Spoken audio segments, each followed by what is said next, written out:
Merta circle के इंदावड़ ग्राम में एक नाबालिग के साथ रेप एवं जेरखुरानी जैसी घटनाओं को लेकर पूरे ग्राम के लोग आज मेड़ता चिकित्सालय के सामने 2 दिन से धरना देकर बैठे हैं और प्रशासन से मांग कर रहे हैं कि उन आरोपी को गिरफ्तार किया जाए। जब तक आरोपी गिरफ्तार नहीं होगा तब तक शव नहीं लिया जाएगा और शव का अंतिम संस्कार नहीं किया जाएगा।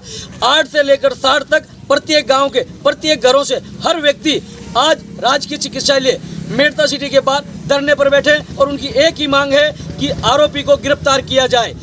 कल महाशिवरात्रि का पर्व था, हर व्यक्ति महाशिवरात्रि और भगवान शिव के जल चढ़ाने में बिजी था, मगर इंदावड़ गांव के लोग एक नाबालिग की हत्या और जेरखुरानी जैसी मांग और उसके साथ कुक्रम जिसको बलात्कार जैसा आरोप लगाया जा रहा है, ऐसे आरोपी को गिरफ्तार करने की मांग कर रहे हैं, जो महाशिवरात्रि के दिन भगवान शिव के जल चढ़ाने के बजाय हॉस्पिटल के बाहर अपनी न्याय की मांग और न्याय की गुहार करते नजर आ रहे हैं। मगर प्रशासन इस वक्त मौके पर मौजूद रहे और पहुंच रहे, और ग्रामीणों का कहना है कि प्रशासन शव को उठाकर अंतिम संस्कार करने के लिए दबाव डाला जा रहा है।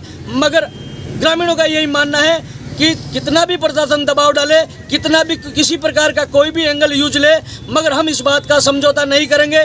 मुलजिम सलाखों के बीच होना चाहिए, उसके बाद इस शव का अंतिम संस्कार किया जाएगा। इस बीच ग्राम के बुजुर्ग हमारे बीच में। क्या नाम है बाबा जी आपका? मेरा नाम बलदेव राम है। बलदेव राम जी, क्या मामला था और किस बात को लेकर आप धरना दे रहे हैं? धरना दे रहे हैं, हमारे बच्ची के साथ अन्याय हुआ है, उसके लिए हम गिरफ्तारी के लिए बैठे हैं। लोगों का ये मानना है कि उस लड़के का आपके गांव में लंबे समय से आना जाना था, एक चर्चाएं आ रही है, उसको लेकर आप क्या कहेंगे? नहीं, उसकी ऐसी प्रवृत्ति का है वो, हमने उसके परिवारजनों को टोका भी है, परंतु वह नहीं रुके। बाबा जी का ये कहना है कि गांव में जिस व्यक्ति को आरोप लगाए जाते हैं वो उसी प्रवृत्ति का है और गांव में आना जाना है और परिवार को टोका जा रहा है और इस प्रकार की फिर भी। और हम कुछ ऐसे लोगों से और जानना चाहेंगे, बुजुर्ग जो लोग हैं। बाबा जी, क्या नाम है आपका? क्या मामला था? आप बच्ची के दादाजी हैं? ये है हमारे साथ बच्ची के दादाजी। क्या मामला था, किस प्रकार की घटना रही और क्या बात है? ये बुजुर्ग व्यक्ति है, एक बालिका को लेकर, एक युवा बालिका थी, एक नन्ही बालिका थी, 15 वर्षीय बालिका थी। आज उसके साथ जिस घटना को लेकर एक पिता क्या कर सकता है, परिवारजन क्या कर सकता है, रोने के अलावा उसके साथ कुछ नहीं है। वो वैसे यहाँ बैठकर धरने पे रो रहा है और प्रशासन के सामने पूरा गांव रो रहा है, मगर प्रशासन अब तक आरोपी को गिरफ्तार नहीं कर पा रहे। तो ये किस प्रकार की घटना थी, क्या थी, थोड़ा सा बताएं आप।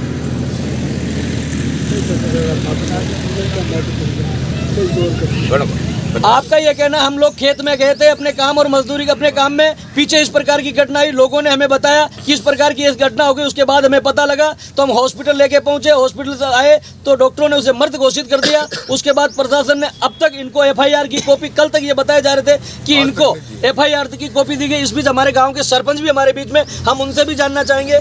सरपंच साहब, कल आपने जो रिपोर्ट दर्ज करवाई थी उसकी क्या प्रति?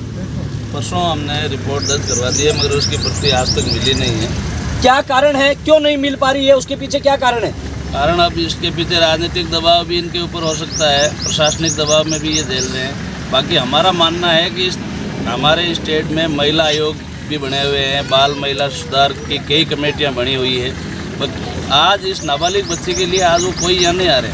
अगर उनको राजनीतिक मंच मिल जाए तो वो लोग वहाँ जाने के लिए राजी हो जाते हैं, बाकी यहाँ नहीं आ रहे उस न्याय के। सरपंच साहब, आप राजनीति से जुड़े हैं, आपने एक बात कही कि ये राजनीतिक दबाव के कारण इस प्रकार हो सकता है, तो ऐसा कौन सा राजनीतिक दबाव है जिसके कारण ऐसा हो सकता है? कौन नेता ऐसा है जो ऐसे घिनौनी हरकत के ऊपर अपनी राजनीतिक दबाव लगाकर गंदी राजनीति करना चाहता है?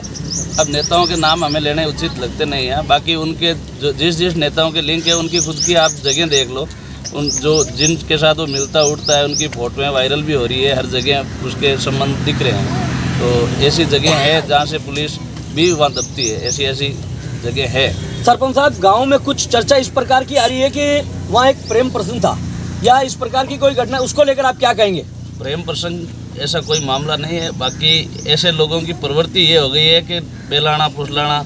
अब बच्चे हैं, बच्चों को कैसे बेला फुसलाया जाता है, तो ये लोग बेला फुसला के एक आदतन अपराधी की तरह ये लोग ऐसी घटनाएं करते हैं। और एक नहीं, अगर पुलिस सही ढंग से जांच की जाए, इनकी कॉल डिटेल खंगाली जाए, तो एक नहीं सैकड़ों बच्चियों के साथ इनकी वार्तालापें होना जाहिर होगा। तो आप और कुछ ऐसी आप लोगों के बीच में सैकड़ों की जब बात करते हैं, ऐसी कोई आपकी जानकारी मिली है तो 2-4 ऐसे नाम बताएं जिनकी कम से कम प्रशासन को ये बात बोले, उनकी कॉल डिटेल निकाली जाए और उन दोनों परिवारों की कॉल डिटेल निकालकर कम से कम दूध का दूध और पानी का पानी किया जाए। ये बात प्रशासन के सामने रखी जाए। ऐसे कुछ है तो बताएं। नहीं, नाम किसी का लेना भी अच्छा नहीं है। बाकी प्रशासन को खुद को अवगत हो चुके हैं, इनके परिवार लोगों को अवगत करा चुका है। ये काफ़ी 4-5 जगह पहले भी इसके साथ पकड़ा पकड़ी मारपीट हुई है, तो ये ऐसी कोई बात नहीं है जो यहाँ बताई जा सकती। ये मारपीट हुई है वो कौन कौन से गाँव में हुई है ये तो कम से कम आसपास बताएं। के सब गाँव में इसके साथ ऐसी घटनाएं हो चुकी है। आप इंदौर के सरपंच प्रतिनिधि, आपका ये कहना है कि इनके साथ जो आरोपी जिसको बताया गया है वो आरोपी ऐसे गांवों में इस प्रकार की कई घटनाएं कर चुका है और ग्रामीणों ने उसके साथ उसकी धुलाई करके और उसको कम से कम उसको रवाना किया गया है। अपनी बच्चियों की इज्जत के कारण उस बात को वहीं ढक दिया गया है कि कम से कम घर की इज्जत ना उछले। इस प्रकार के भी आप आरोप लगाए जा रहे हैं। इस बीच हमारे साथ पंचायत समिति के सदस्य भी हमारे बीच हैं। राजा साहब, क्या आप इस मामले को लेकर क्या कहेंगे? हमारी बात तो यही है कि भाई जब तक आरोपी गिरफ्तार नहीं होता है तब तक हम डेट नहीं उठाएंगे। एक ही समझौता है, कब भी फसल से 2-4 बार बात भी हुई है, लेकिन ग्रामीणों का एक ही फैसला है, हम सबका एक ही फैसला है कि जब तक डेट बोर्ड नहीं उठाएंगे जब तक आरोपी गिरफ्तार नहीं। तो प्रशासन क्यों नहीं कर रहा है? आप एक जनप्रतिनिधि हैं, आपकी प्रशासन से लेकर जनता के बीच में बराबर आप एक बीच की कड़ी हैं और हमेशा आप आवाज़ उठाते हैं। तो इस बात को लेकर आप क्या कहेंगे कि प्रशासन क्यों नहीं इस प्रकार की कार्रवाई कर रहा है? क्या कारण है? प्रशासन तो अपने कार्रवाई करता होगा, लेकिन उसमें कुछ दबाव भी हो सकता है। उसका छोटा भाई है, एक SHO भी है गोपालगढ़ में, उसका कारण भी हो सकता है। क्या एक SHO के कारण पूरा पुलिस प्रशासन अपने नाक कटाने के लिए या अपनी नाकामी साबित करने के लिए क्या पूरा का पूरा उसके सामने नतमस्तक हो सकता है? सच्चाई तक क्यों नहीं जा रहा है? इसके पीछे क्या कारण है ये बताएं। ऐसा तो नहीं हो सकता कि एक व्यक्ति के कारण पूरा प्रशासन ऊपर से नीचे तक, IAS से IPS से लेकर एक RS तक और एक CI से लेकर कांस्टेबल तक हर व्यक्ति आपके इस मामले में लगे हैं। यहाँ टीमें भी लगी है, जगह जगह दबीश दी जा रही है। तो इसके पीछे क्या कारण है कि अब तक मुलजिम गिरफ्तार नहीं हो रहा है? इसका कारण तो आप मीडिया वाले पता लगा सकते हैं। हम तो यहाँ धरने पर बैठे हैं, आपका आवाज़ बुलंद करो हमारे ग्रामीण की, तब तक उसका कुछ सोल्यूशन निकले। इस बीच कुछ ग्रामीण और पूर्व सरपंच चंपाराम जी हमारे बीच हैं। चंपाराम जी, आपकी इस घटना को लेकर आप क्या कहेंगे? हाँ, तो एक बहुत बड़ी दुर्घटना है। ये घटना में कोई सहन नहीं कर सकता। प्रशासन बहुत ढिलाई करती है। प्रशासन थोड़ी बहुत सोच विचार काम करना चाहिए कि गाँव वाला पूरा बैठा है अरेस्ट। उस वक्त ऐसे कौन से लोग थे जिसमें आरोपी का आप नाम बता रहे हैं वो आरोपी मौके पे था और उसको किसने देखा? देखा तो है जो वो FIR में नहीं, घटना की स्थिति हमें बताएं। जिस वक्त घटना हुई है, घटना के वक्त मौके पे थे। क्या नाम है साहब आपका? सुखराम नाम है। सुखराम जी, क्या घटना थी? आपने क्या देखा और क्या सच्चाई ये बताएं। मैं ट्रैक्टर लेके आया अस्पताल से, घर में घूमता हूँ देखा, ट्रैक्टर रोका और एक नीचे उतर गया। ये हका चिल्लाया, कर्माराम जी आया मेरे पास, क्यों कहीं हो, मैं छोड़ जाओ लाड नाटा। तो आधा घंटा लग गया मेरे को खींचना में। तो रात को वापस आया, आज देखिए घरे छोटी बच्ची के जाग आ रहा मुंडा मुँह, जिसको घरे वाला फ़ोन किया। ये बात घटना देखी मेरे को। आपका ये मानना है कि मेरा ट्रैक्टर लेकर मैं जब उधर घर से गुजर रहा था उस वक्त सारे परिवार के लोग खेत में थे और घर के अंदर किसी दूसरे व्यक्ति को देखकर इनके मन में आया कि मेरे परिवार के बीच में घर में कौन व्यक्ति है।